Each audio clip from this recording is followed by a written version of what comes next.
ముందుకు వేస్తూ వస్తూ ఉన్నాం.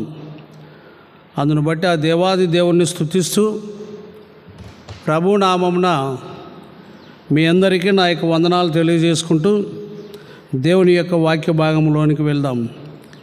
దేవుని పరిశుద్ధ గ్రంథంలో నుండి ఆదికాండము 45వ అధ్యాయము, ఆదికాండము 45వ అధ్యాయము 5వ వచనాన్ని అందరం చదువుకుందామండి. మరి ఒకసారి ఆదికాండం 45వ అధ్యాయము 5వ వచనం. అయినను నేనిక్కడికి వచ్చునట్లు మీరు నన్ను అమ్మివేసినందుకు దుఃఖపడకుడి, అది మీకు సంతాపము పుట్టింపనీయకుడి. ప్రాణరక్షణ కొరకు దేవుడు మీకు ముందుగా నన్ను పంపించెను. చాలు. దేవుడు అగమ్యుడు, అగోచరుడు. ఆయన కార్యములు గ్రహించుటకు ఆయన సన్నిధిలో ఎంత ప్రార్థించినా ఎంత కనిపెట్టినా తక్కువే, గ్రహించలేము సంపూర్ణంగా. ఎందుకంటే దేవాది దేవుడైన ప్రభు పగటిని రాత్రిగా చేయగలడు, రాత్రిని పగలుగా చేయగలడు, లేని దానిని ఉన్నట్లు చేయగలడు, ఉన్నదానిని లేకుండా చేయగలడు. ఆయనకు అసాధ్యమైనదంటూ ఏది లేదు. ఈ ఆదికాండం 45వ అధ్యాయాన్ని కనుక చూడగలిగితే యాకోబు కుమారుడైన చిన్నవాడు యోసేపు పలికే మాటలు ఎంత నిగూఢమైన భావగర్భితముతో ఉన్నవో అది హృదయానికి అగోచరంగా కనబడుతున్నాయి.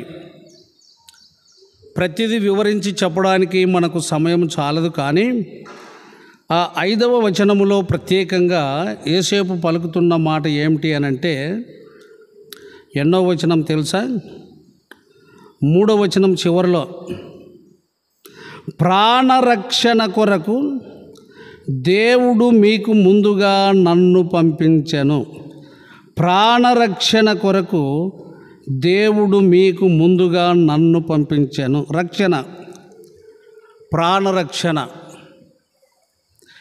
నిత్య శిక్షను తప్పించుకొని నిత్య రక్షణ పొందుటకు లేక నిత్య జీవమును పొందుటకు దేవుని యొక్క ప్రణాళిక ప్రతి కుటుంబంలో ఒక్కొక్కరి మీద, స్త్రీ కావచ్చు, పురుషుడు కావచ్చు, యవనస్తుడు కావచ్చు, యవన స్త్రీ కావచ్చు, మొదట ఒకరికి అవకాశం ఇస్తాడు, రక్షణ అవకాశం. యాకోబును పిలిచాడు, యాకోబుకు వాగ్దానం ఇచ్చాడు, యాకోబును ఆశీర్వదించాడు దేవుడు. కానీ ఆ కుటుంబ రక్షణార్థమై ఆయన సంతానములో, మగ సంతానములో ఆయనకిచ్చిన సంతానం గర్భఫలములో యోసేపును ఎన్నుకొని పలు విధాలుగా అక్కడ యోసేపు చెప్తున్నటువంటి మాట ఏమిటంటే, మీకు ముందుగా నన్ను పంపెను. Only one man. మీకు ముందుగా నన్ను పంపెను. దేని నిమిత్తం పంపాడు? కుటుంబంలో నుంచి. దేని నిమిత్తము పిలిచాడు ఆ కుటుంబంలో నుంచి అంటే, ప్రాణరక్షణ కొరకు, రక్షణ కొరకు. మనం ఒకసారి 105వ కీర్తన 17వ వచనం కనుక చూడగలిగితే అక్కడ ఒక శ్రేష్టమైన మాట ఈ దీనికి సంబంధించిందే ఉంటుంది. 105వ కీర్తన 17వ వచనం చదవండి తీసిన వారు. చాలు. వారి కంటే ముందుగా ఆయన ఒకరిని పంపెను. ఒకరిని, ఓన్లీ వన్ మ్యాన్, ఒకరిని పంపెను. ఐగుప్తు దేశములో నుండి ఇశ్రాయేలు ప్రజలను విడిపించుటకు, వారిని రక్షించుటకు ఒకే ఒక మనిషి మోషే.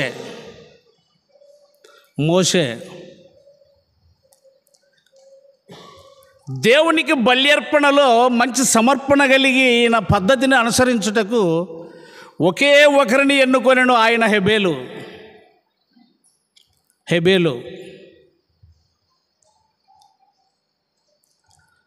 నోవాహు యొక్క కుటుంబపు ఓడ రక్షణ కొరకు ఒకే ఒక ఓడను ఒక కుటుంబం కొరకు ఏర్పాటు చేశాను.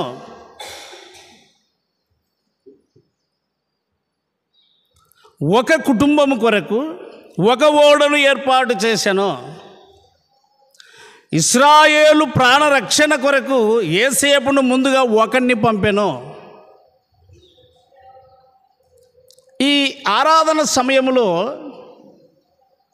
ప్రభువును స్తుతించి మహిమపరచుటకు ఉరకలెత్తుతున్న మన హృదయాలను బట్టి, లేక ప్రభు చేసిన మేలును బట్టి మన స్థితి ఏమై ఉన్నది అనంటే, కుటుంబ రక్షణ విషయంలో మనము సఫలమయ్యామా విఫలమయ్యామా అని ఆలోచిస్తే సఫలము కాలేదు, విఫలమైపోయాం. ఎందుకునంటే కుటుంబం యొక్క విలువ మనము నిర్లక్ష్యం చేసి బ్రతుకుతున్న మనము లోకములో నలుదిక్కుల కనబడే ఐహిక విచారాలను బట్టి వాటికి ప్రాకులాడుతూ భూసంచారము చేయుచున్నది మన మనసు. భక్తులను ఆకాశములోని నక్షత్రముల వలె మనకు ఎందుకు బైబిల్ గ్రంథంలో ప్రత్యక్షపరిచాడు అక్కడక్కడ అంటే, రక్షణ యొక్క బాహుల్యము ఎంత గొప్పదో అది నిజమైన పాప క్షమాపణ పొందిన వారిలో మాత్రమే తెలుస్తుంది. ఉడత భక్తితో కానీ, మత భక్తితో కానీ, ఆచార భక్తితో కానీ, అలవాటు భక్తితో కానీ, కుటుంబ భక్తితో కానీ, సమాజపు యొక్క భక్తితో కానీ ఆచారం చేస్తే అది కుదిరేది కాదు. నీవు నిజముగా రక్షింపబడిన వాడవు, రక్షింపబడిన దానవైతే ముందు నీ కుటుంబపు యొక్క నిత్య రక్షణ చాలా ప్రాముఖ్యమైనదని యోసేపు మనకు జ్ఞాపకం చేస్తున్నాడు. మీ ప్రాణరక్షణ కొరకై ఆయన నన్ను పంపెను. 105:17 చదివాం కదా, మీకు ముందుగా ఐగుప్తు దేశానికి ఒకరిని పంపెను. హెబ్రీలకు రాసిన పత్రిక 11వ అధ్యాయము 7వ వచనం చదవండి. విశ్వాసమును బట్టి నోవాహు అది వరకు చూడని సంగతులను గూర్చి దేవుని చేత హెచ్చరిక చేయబడి భయభక్తులు. నోవాహును గూర్చే ఇదంతా సాక్ష్యం. నోవాహు అనగా నెమ్మది. విస్తారమైన ప్రచండ జల ప్రళయము వచ్చినప్పుడు ఆయన కుటుంబం నెమ్మది పొందినది, రక్షణలో నెమ్మది ఉన్నది. రక్షకుణ్ణి ఏ దినమైతే అంగీకరిస్తామో కుటుంబ రక్షణ ప్రత్యేకమైనదిగా నువ్వు చూడవలసి ఉన్నది. రక్షింపబడిన వారు మౌనంగా ఉండరు. వారు ఎప్పుడు నిందలతో నింపబడతారు, వారు ఎప్పుడు శోధనలతో ఉంటారు. రక్షింపబడిన వారు రక్షణ లేని వారి నిమిత్తము ఎల్లప్పుడూ తమను తాము ప్రాయచిత్తం చేసుకుంటారు. ఎల్లప్పుడూ తమను తాము దేవుని సన్నిధిలో తన హృదయమును కుమ్మరిస్తూ, ప్రలాపిస్తూ, ఏడుస్తూ జీవిస్తూ ఉంటారు. ప్రియ దేవుని బిడ్డలారా, నోవాహును బట్టి నోవాహు కుటుంబమునకు రక్షణ వచ్చింది.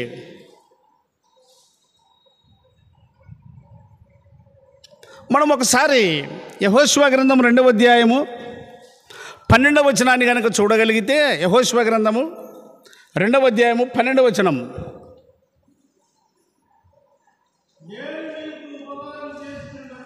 బాగా సావధానంగా వినాలి. నేను మీకు ఉపకారము చేసి తిని గనుక మీరును నా తండ్రి ఇంటికి ఉపకారము చేసి నాకు ఖచ్చితమైన ఆనవాలు ప్రమాణము ఒకటిచ్చి, బాగా గుర్తుపెట్టుకోవాలి ఇక్కడ, రక్షింపబడిన మీద నీ బాధ్యత. రక్షణ పాత్రను ఎత్తుకొని స్తుతించుచున్న నీవు, రక్షణ పాత్రలో పాలిదానవై పాలివాడవై ఉంటున్నటువంటి నీవు, మీరు నాకు ఒక మంచి ఆనవాలు ఇవ్వాలి. దేనిని బట్టి, ఎవరి కొరకు? చదువు అంటున్నాడు కదా ఆమె. నా తల్లియు, నా తండ్రియు, నా అన్నదమ్ములను, నా అక్క చెల్లెండ్రును, వీరందరికీ కలిగిన వారందరూ చచ్చిపోకుండా బ్రతకనిచ్చి రక్షించున్నట్లుగా దయచేసి మీరు ప్రమాణం చేయాలి. యెరికో లోకమునకు గుర్తుగా ఉన్నది. యెరికో నాశనమైపోయేది ఖాయము. అది శపింపబడిన పట్టణము. అయితే మేము శపింపబడి నాశనం కాకూడదు. నేను పొందిన రక్షణను బట్టి, నేను విశ్వసించిన విశ్వాసమును బట్టి, నేను అంగీకరించిన సత్యమును బట్టి మీ దేవుడు పైన ఆకాశమందును భూమి యందును ఆయన మహాదేవుడు, గొప్ప దేవుడు. ఆయన ముందు ఎవరు నిలవలేరు. నేను విన్నాను, ఎరిగి ఉన్నాను, విశ్వసించాను. కాబట్టి నేను మారు మనసు పొందినట్లుగా, నేను రక్షింపబడినట్లుగా మిమ్మలను ఆ యెరికో రాజుకు అప్పగించక మిమ్మల్ని ఎలాగూ కాపాడితినో, ఎలాగూ రక్షించితినో, నాకు కలిగిన వారందరూ ప్రాణముతో రక్షింపబడినట్లు మీ ప్రాణ రక్షణార్థమై నన్ను పంపాను ఐగుప్తుకు. మీరు చింత చేయొద్దండి. రక్షింపబడిన అమ్మ, రక్షింపబడిన అయ్యా, నువ్వు సైలెంట్గా చింత లేకుండా ఉన్నావు అంటే నీ రక్షణ ఏమైనట్లు?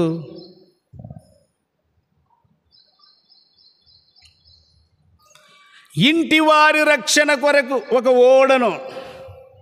ఎక్కడ? హెబ్రీ 11:7.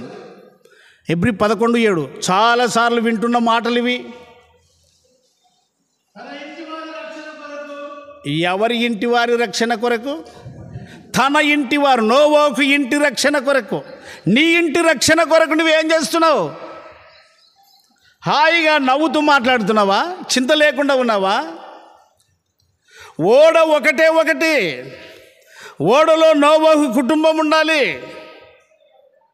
ఓడ ఒక్కటే ఒకటి, విశ్వాసం ఒక్కటే, దేవుడు ఒక్కడే. దేవుణ్ణి మహిమపరచుట అంటే అర్థం ఏమిటంటే ఆ ఒక్క దేవుణ్ణి ఒక గుంపుగా, ఒక ఐక్యంగా, ఒక ఏక మనస్సు కలిగిన వారుగా, దేవుని పిల్లలుగా కలిసి జీవించువారుగా, ఐకమత్యముగా ఉండువారుగా, దేవుని ప్రేమను చాటేవారుగా. రక్షణలో అంత గొప్ప భాగ్యం ఉన్నది. చదువు ఏమంటాడు? అదే 7వ వచనం, హెబ్రీ 11:7. చూడండి, ఇంటి వారి రక్షణ కొరకు ఆ ఓడ నోవాహు నిలిచి ఉన్నందుకు, నోవాహు దేవుణ్ణి ఆశ్రయించినందుకు, నోవాహును బట్టి తన కుటుంబమునకు రక్షణ వచ్చింది. మనకు ఎక్కువగా విని విని అలవాటు అయిపోతుంది. ఒకరోజు మందిరంలో వాక్యం చెప్పకపోతే కూడా చాలామంది వాక్యమే లేదు ఈరోజు అంటారు. అది అలవాటు ప్రకారంగానే అని మనం భావించాలి. నీ ఇంటి వారి రక్షణ కొరకు. నీ కుటుంబంలో ఎంతమంది రక్షణ లేకుండా ఉన్నారు? వారు ఏమైనట్లు? వారి సంగతి నిన్నే అడిగేది దేవుడు. చూడండి, 1 పేతురు 2:3 నుంచి కనుక చూస్తే, 1 పేతురు 2:3 తీసినవారు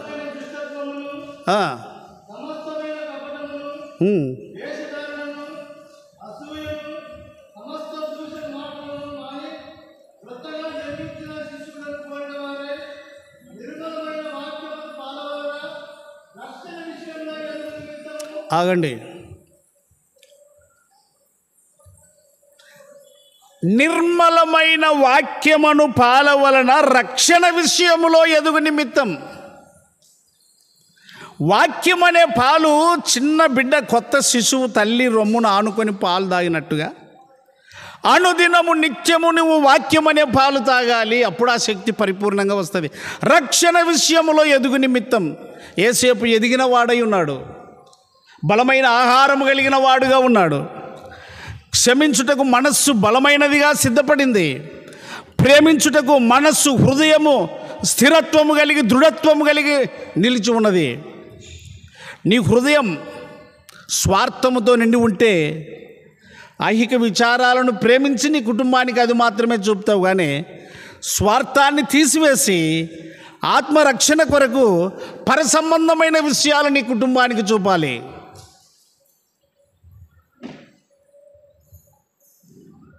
నీ కుటుంబంలో ఎంతమంది రక్షింపబడ్డారు? నిన్ను బట్టి బయట వద్దు, ముందు నీ కుటుంబం రక్షింపబడి ఉన్నదా?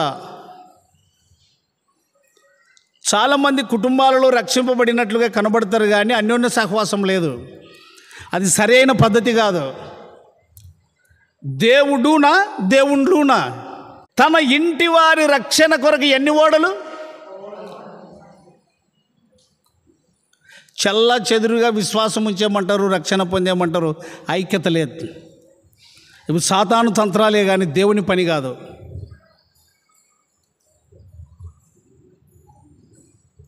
రక్షణ విషయములో ఎదుగు నిమిత్తము వాక్యమును పాల వలన. నీ రక్షణ నిజమైనదైతే, నీ రక్షణ పరిపూర్ణమైనదైతే, నీ రక్షణ నిజముగా రక్షింపబడినదైతే, నీవు ప్రభువునందు నిజముగా రక్షింపబడిన వాడవైతే నీ కుటుంబమును నిద్రపోనివ్వవు. ఇది ముమ్మాటికి సత్యము. వాళ్ళు మారరు వినరు అనేది పక్కకు పెట్టేసే అవన్నీ సాకులు. ఎన్ని దినాలు నీకు ఇచ్చాడు? ఎన్ని సంవత్సరాలు నీకు ఇచ్చాడు రక్షింపబడిన నీకు? ఆ రక్షణ నొందిన నీ నిమిత్తం ప్రభు అడుగుతున్నాడు.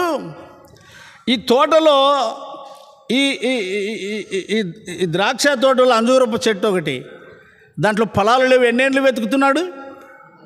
ఎన్నేళ్ళు నీకు ఇచ్చి ఎన్నేళ్ళు అయింది? నిన్ను రక్షించి ఎన్ని సంవత్సరాలు అయింది?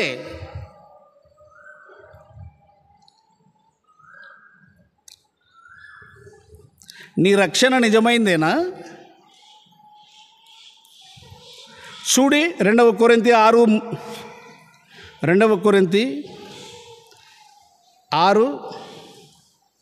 2వ వచనం చదువు. అవును, రక్షణ దినమందు నిన్ను ఆదుకొంటిని. ఇంకేమి? ఇంకేమంటున్నాడు? ఇదే, రేపటికి రూపము లేదు, ఇదే రక్షణ దినము. రక్షింపబడిన వారు నష్టపోతారండి. పోషించుటకు సమర్థుడైన దేవుడు, రక్షించుటకు సమర్థుడైన దేవుడు. నిజమైన రక్షణ కార్యము లోకంలో చాలా అవసరం. నిజమైన రక్షణ సువార్త ప్రకటించేకి, రక్షకుడైన దేవుని నిమిత్తం జీవించేకి నమ్మకమైన వారు చాలా చాలా చాలా అవసరం.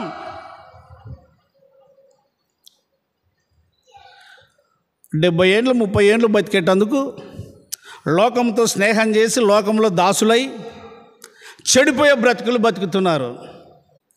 కానీ నీవు జీవించే జీవితం నిజమైనదైతే, నీవు నిజముగా రక్షింపబడిన వాడవైతే, నీవు నిజముగా రక్షింపబడిన దానవైతే, వేశ్య రహాబు యొక్క తీర్మానం నీకు అవసరమై ఉన్నది. రెండవ నాయకుడైన యెహోషువ యొక్క తీర్మానం నీకు అవసరమై ఉన్నది. రక్షణ చాలా శ్రేష్టమైనది, విలువైనది. అది ఇహ సంబంధమైనది కాదు. వేదనకరమైన స్థలమునకు పోకుండా ఉండగలిగినది. లోకము స్థిరమైనది కాదు, ఆ వేదనకరమైన స్థలము స్థిరమైనది. ఆ నిత్య శాంతి కలిగిన పరలోకము స్థిరమైనది. ఏ దాని కొరకు నువ్వు జీవిస్తున్నావు? నువ్వు ఒక్కడవు మాత్రం, నీ ఒక్కదానో మాత్రమే ఈడున్నావు. మరి తదిమ నీ కుటుంబం? మళ్ళీ బయటికి పోయిన తర్వాత వాళ్ళందరి కొరకు 24 గంటలు ఆలోచిస్తావు. దేని కొరకు? ఇహ సంబంధమైన దాని కొరకు. దేని కొరకు? అశాశ్వతమైన దాని కొరకు. దేని కొరకు? విడిచిపెట్టి వెళ్ళే దాని కొరకు. దేని కొరకు? భ్రమపడే దాని కొరకు. దేని కొరకు? ఎండమావులు లాంటి జీవితం కొరకు. మోషే రక్షింపబడిన తర్వాత మోషే ఏం మాట్లాడాడు తెలుసా? హెబ్రీయులకు రాసిన పత్రిక 11వ అధ్యాయం 24వ వచనం తీసుకోండి అందరూ. హెబ్రీ 11:24 చదువు.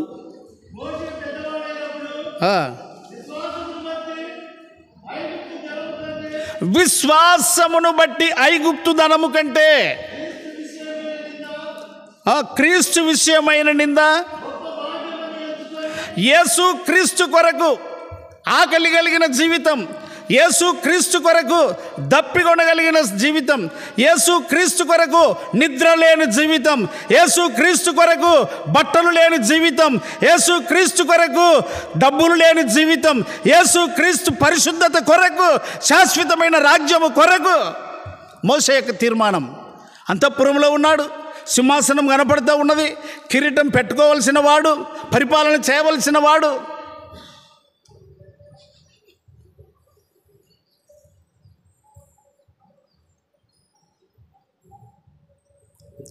నువ్వు రక్షింపబడి ఉంటే నిద్రపోవమ్మా.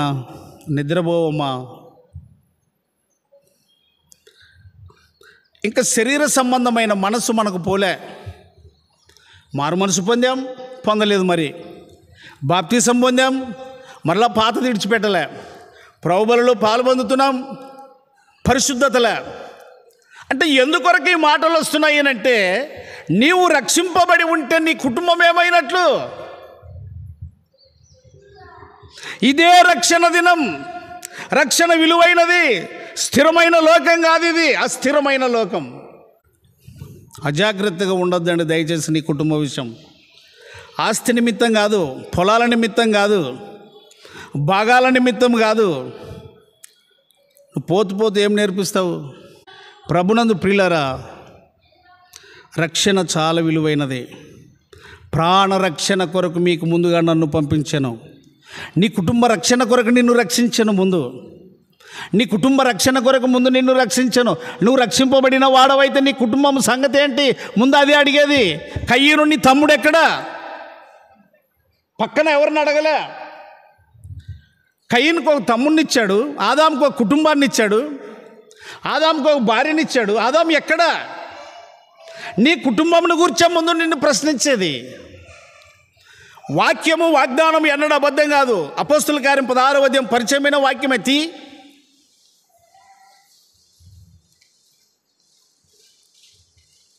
30 నుంచి రా.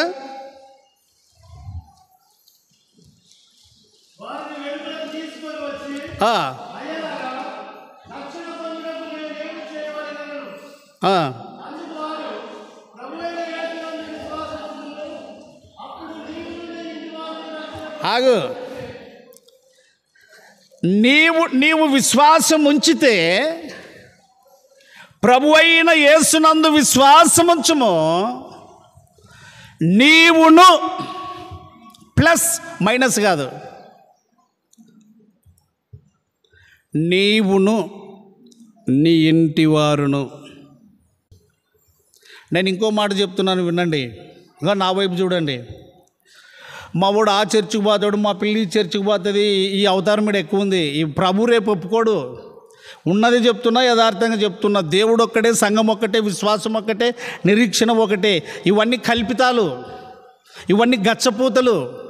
ఒక్క దేవుని నిమిత్తం ఒక్క చోట నువ్వు దేవుణ్ణి మహిమపరచుట కూడుకోలేదంటే అదేం రక్షణ? రక్షణలు రకరకాలుగా ఉన్నాయా? రక్షకుడు రకరకాలుగా ఉన్నాడా? కుదరదు. రేపు నువ్వు ఒప్పుకున్నా ఒప్పుకోకపోయినా ఉన్న మాట మాట్లాడుతున్నా. ఇది పగలా రాత్రే? ఇది ఆదివారమా సోమవారమా? దేవుని పని కూడా అంతే.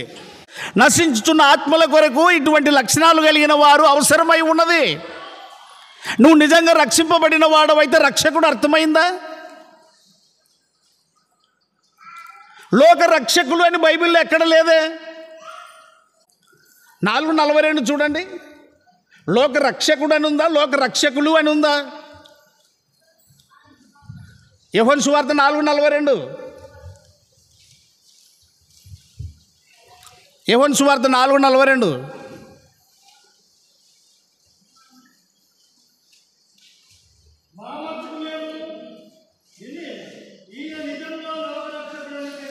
ఆగు.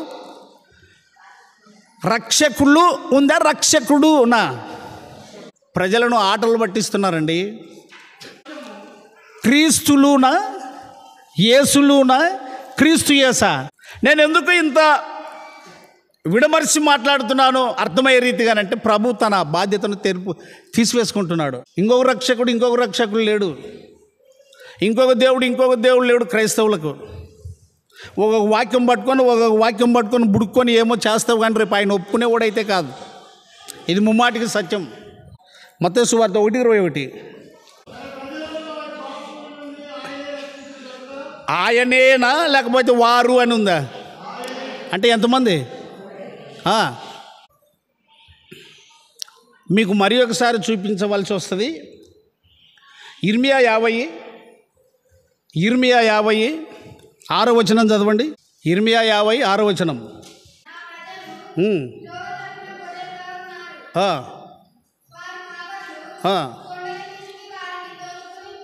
ఎవరి కాపరులు? ఏ గొర్రెలకు కాపరి ఉంటాడో ఆ కాపరి, వారి కాపరులు వారిని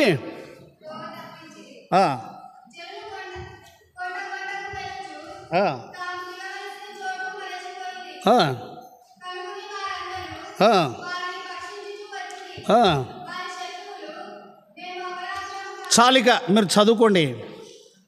రక్షణ ఓన్లీ ఒకటే, రక్షకుడు ఒక్కడే. నేను ఎందుకు చెప్తున్నానంటే, ఒక్కొక్కడు ఒక విధమైన రక్షణ పొందాను, ఒక్కొక్కడు ఒక విధమైన విశ్వాసం కలిగి ఉన్నాను అంటే సమర్పణ వేరు, సంఘక్రమం వేరు. సమర్పణ నీ ఇష్టం, నేను పుండుకూర తినను, అది నీ ఇష్టం. అందరూ తినకూడదంటే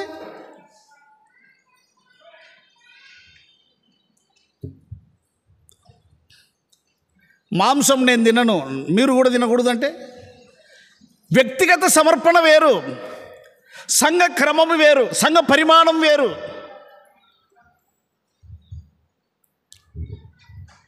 కాబట్టి మధ్యాహ్న కాల సమయంలో నీ రక్షణ నిజమైనదైతే నీ కుటుంబం సంగతి ఏమిటి? యేసు లేని రోషం, యేసు లేని జీవితం, అది రియల్గా కనబడాలండి. అవసరమే డబ్బు.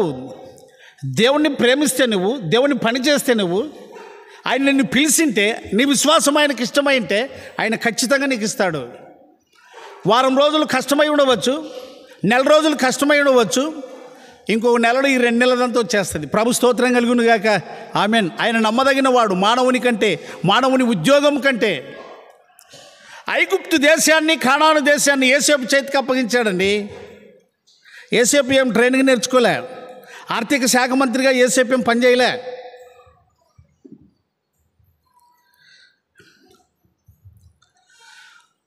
ఆయన భయంకరమైన గొప్ప దేవుడు. ఈ దేవుని రుచి చూసావా? నీ కుటుంబ సంగతి ఏంటి?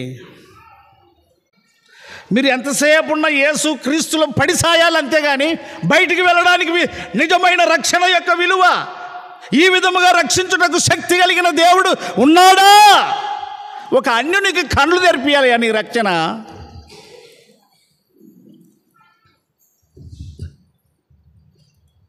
ఈ విధముగా రక్షించుటకు సమర్థుడైన దేవుడు మరొక దేవుడు లేడు. కనుక ప్రియులారా, నీ రక్షణ నిజమైనదైతే నీ కుటుంబం యొక్క విలువను నువ్వు గుర్తిస్తావు. ఇంతవరకు నువ్వు నిద్రపోతున్నావంటే నిర్లక్ష్యం చేస్తున్నామని నేను చెప్తున్నా. ఇది ముమ్మాటికి సత్యం. మీకంటే ముందు నాకు సవాల్ ఇది, మీకంటే ముందు నాకు ఇది గొప్ప పోరాటం. ఇది చూడు, ఎబ్రీలకు రాసిన పత్రిక 2వ అధ్యాయం 3వ వచనం చదువు.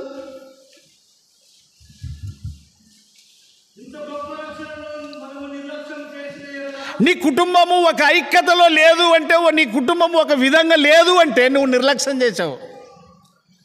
చాలామంది భుజాలు ఎగరేస్తారు, భుజాలు ఎగరేస్తారు చాలామంది, మేము బాగున్నామని. ఉద్యోగాలు కావి ఇవి. ఒకడు ఆ ఉద్యోగం చేస్తాడు, ఒకడు ఈ ఉద్యోగం చేస్తాడు అంటే అది వేరు. వాళ్ళ చదువును బట్టి, వాళ్ళ మార్కులను బట్టి, వాళ్ళ యొక్క క్వాలిఫికేషన్ బట్టి ఏ ఉద్యోగమైనా రావచ్చు, దానికి ఒప్పుకోవచ్చు. రాజకీయ పార్టీ కూడా ఒప్పుకోవచ్చు. కానీ విశ్వాసం అటువంటిది కాదు. రక్షకుడు ఒకటే, సంఘము ఒకటే, ఓడ ఒకటే, కుటుంబం ఒకటే, నీతి ఒకటే, నమ్మకం ఒకటే. ఆ విధమైన పద్ధతులు లేవు కనుకనే, రక్షణ విషయంలో ఎదగలేదు కనుకనే మన కుటుంబం చల్లా చెదరుగా ఉన్నది. ఇది వాక్యానుసారం కాదు.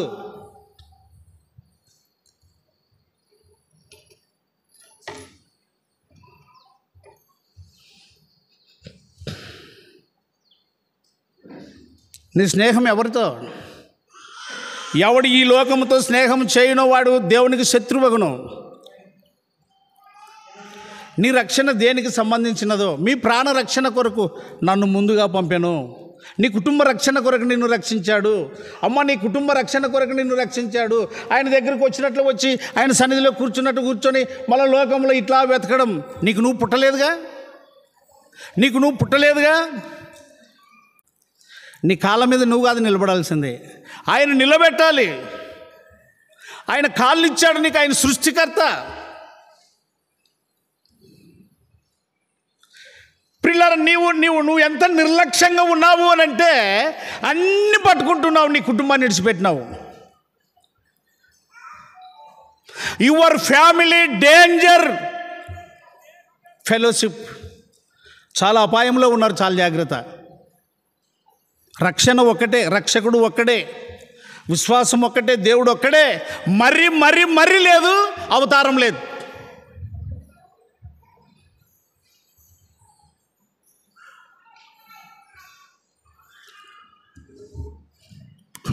ఈ కుటుంబ వివరణ తీసుకుంటే చాలా ఉన్నది, కానీ ప్రభు చిత్తమైతే మరొకసారి ప్రభు ప్రేరేపిస్తే ఎప్పుడైనా విందాం. అమ్మ, నువ్వు నిజంగా రక్షింపబడ్డావా? నీ కుటుంబం కొరకు ఎంత ప్రయాసపడుతున్నావు? ఐగుప్తుదనాన్ని ఆశించలేదు మోసే. ఫరో కుమారుడు అనిపించుకోవడానికి ఇష్టపడలేదు ఆయన. తెగింపది ఇక సంబంధమైన విషయాలను విసర్జించాలి. విసర్జించకపోతే రక్షణలో నువ్వు ఎదగలేవు. వాక్యం అనే పాలు నీకు పట్టవవి.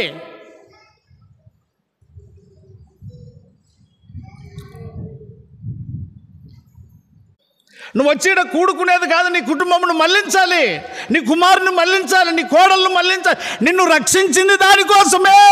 కథలు చెప్పాకు. ఆధారం లేని మాటలు మాట్లాడద్దు. అక్కడొక వాక్యం, ఇక్కడొక వాక్యం, ఆడొక రాయి పెడితే ఇల్లు ముగుస్తుందండి.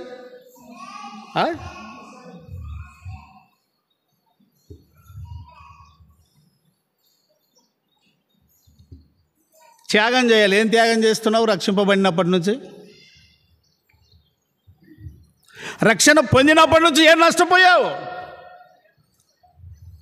పెదవులతో చేసేది కాదు, క్రియ కనపడాలి, విశ్వాసం కనపడాలి. ఆ విధంగా రక్షించిన ప్రభువు నిన్ను ఏ విధంగా స్తుతిస్తావు, అది నీకే వదిలిపెడుతూ ఆరాధించే వాళ్ళకు సమయం ఇస్తున్నావు.